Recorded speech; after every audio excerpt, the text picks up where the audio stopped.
Hey there, I'm your host Bunny Smacker, and today I'm reviewing the Castlevania Anniversary Collection. This should be the last time I talk about this series on this channel, unless Konami does the unthinkable and makes a new 2D Castlevania game.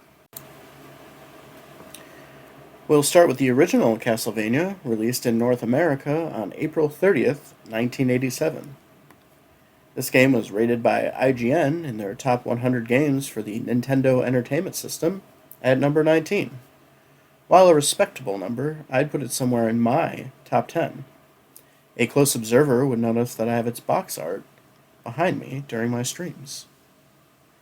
It has the honor of being a game I find myself returning to and beating fairly regularly, as it is quite a bit easier and shorter than Castlevania III Dracula's Curse. I find it difficult to take off the nostalgia goggles for this title, since I grew up playing it while sitting on my basement floor far too close to the TV. Something about its simplicity makes it so I can't quit it halfway through and have to see the end.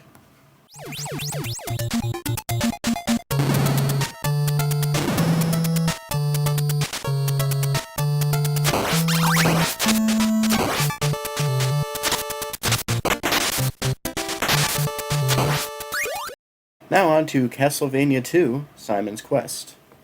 Released in the States on November 24th, 1988, it was quite a bit different than the original title. Closer to RPGs at the time, where you'd talk to townsfolk to solve puzzles throughout the game's world.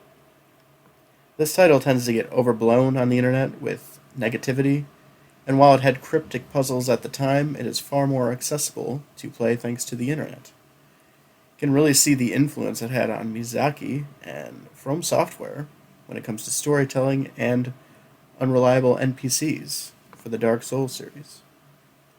I think the part of the game that has aged the worst is the day and night cycle, which, while unique at the time of release, ends up being annoying, since it changes once every 3 minutes of real time. It did crack the top 25 of IGN's 100 best NES games of all times by literally being number 25. Still a fun game to play in this day and age. And hey, the phrase, "what a horrible night to have a curse," is so well known that the band, the Black Dahlia Murder, named a song after it. So that's neat.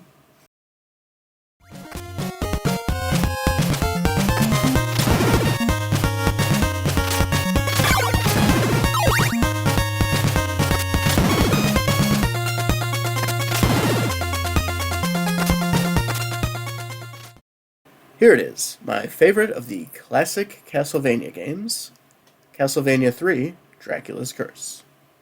A relatively late NES release on September 1st, 1990 in the US, while IGN might have ranked the original Castlevania too low on their top 100 NES games of all time list, they made up for it by ranking this at number 5. Had you only ever watched the Castlevania Netflix show, you would know most of the cast of this game, as it stars Trevor Belmont, Sophia, Alucard, and Grant. Depending on the branching paths you can find and play as each character. The game is very difficult. Luckily, if you play the Japanese version, which is included in this collection, it is much more manageable. Grant can actually throw his daggers, so between that, the difficulty, and the additional sound channel, I'd say the Japanese version is the way to go. The North American version really lives up to the term Nintendo Hard. Castlevania III, Dracula's Curse, has 16 stages with many different path choices. I think it's worth it. The gameplay, graphics, and music really come together to make something special and timeless.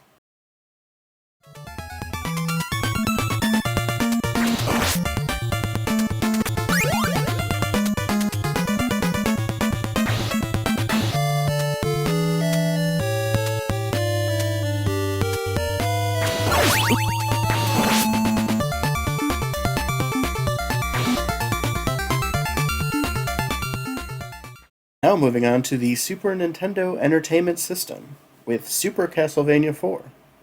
IGN placed this at number 21 of the top 100 SNES games of all time, which is hard to argue. I know a lot of you out there place this one fairly high as far as the series goes, but to me it's always been just okay. I mean, the music is great, and the newer sound chip really adds to it, but it almost feels too easy to be a Castlevania game. I think I prefer the next one on the list.